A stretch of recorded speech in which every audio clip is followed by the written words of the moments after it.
दोस्तों नमस्कार। TRP TV में आपका हार्दिक स्वागत है। मैं रवि पारिक, आपका दोस्त।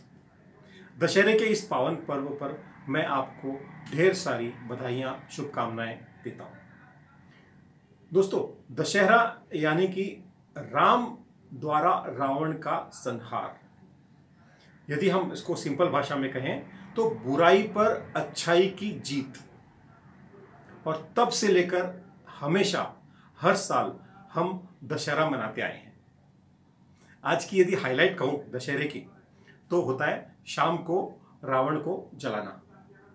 जी हाँ, रावण के पुतले को जब शाम को जलाया जाता है तो एक ढेर सारी भीड़ इकट्ठी रहती है और वो उस क्षण का बहुत ही आनंद लेते हैं। इस इच्छा या इस कामना या इस बात के साथ कि उन्होंने बुराई पर जीत पा ली है। दोस्तों, यदि आप देखें, बुराई की जब बात आती है तो हर इंसान अपने आप को दूध का धुला भगवान राम की तरह मानता है। लेकिन यदि अंदर झांक कर देखें तो बहुत सारी बुराइयां मौजूद होती हैं। अब यदि मैं कहूं कि भी बुराइयां क्या, तो बुराइयां बहुत छोटी छोटी बात होती है जो इंसान उसको रियलाइज नहीं करता।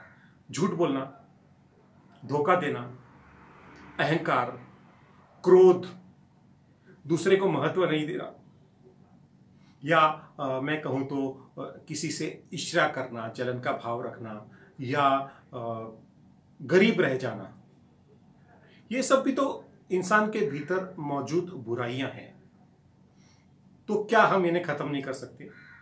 क्या आपको लगता है कि बलात्कार, हत्या, डकैती या इस प्रकार के जघन्य अपराध ही होते हैं जिन पर विजय पाना जरूरी है?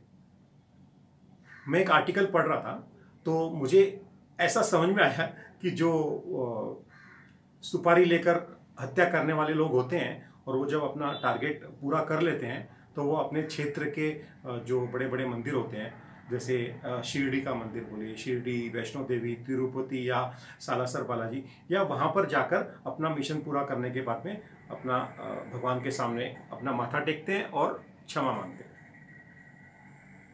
एक व्यक्ति भगवान के सामने अपने किए हुए गलत कामों का या अपने बुराइयों के बारे में वो बोल रहा था और माफ़ी मांग रहा था कि भी मैंने ये किया, मैंने उसकी हत्या की, भगवान मुझे माफ़ करना, मैंने उसका इतना पैसा चुराया, मुझे माफ़ करना। इस तरह से वो अपनी बातें बोल रहा था। लॉकडाउन के दौरान भीड़ बहुत कम थी, लगभग नहीं थी, लेकिन पुजारी तो वहाँ मौजूद था। पुजारी ने उसकी बातें सुन ली। तो जब वो उसका आमना सामना हुआ तो वो व्यक्ति पुजारी से उसने पूछा, तुमने कुछ सुना तो नहीं? क्या सुना तुमने? किसी को बताना मत। यदि किसी को तुमने बता दिया तो तुम्हारी खैर नहीं, मार डालूंगा, याद रखना।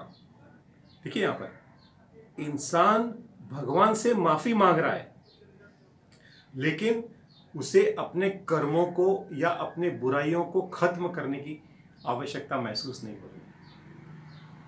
दोस्तों, यदि हम आज का दशहरा सिर्फ एक फॉर्मेलिटी की तरह से मनाकर हम कल में प्रवेश कर जाएंगे तो इस दशहरे मनाने का कोई मतलब नहीं।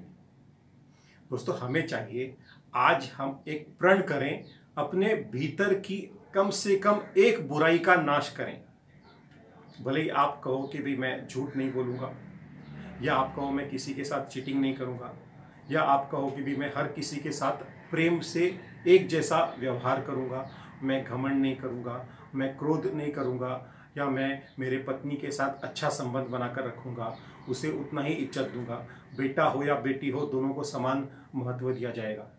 या इस प्रकार से जो भी आपको लगता है, यदि आज इस दशहरे पर एक प्रण लेकर अपनी उस बुराई को खत्म करने का यदि ये डिसीजन ले लिया जाए और हर व्यक्ति ऐसा कर ले, तो मैं सोचता हूँ आने वाला समय हमारे समाज के लिए बहुत ही बढ़िया और बहुत ही पॉजिटिव होगा, और हम एक अच्छे समाज का निर्माण करेंगे और आने वाली पीढ़ी को हम बहुत ही एक अच्छा समय दे सकेंगे। दोस्तों, आशा करता हूँ आपको मेरा ये विचार पसंद आया होगा। दोस्तों, यदि आपको मेरी बात अच्छी लगती है तो हमारे इस चैनल को सब्सक्राइब करें, इस वीडियो को लाइक करें और दोस्तों के साथ शेयर जरूर करें। बहुत बहुत धन्यवाद।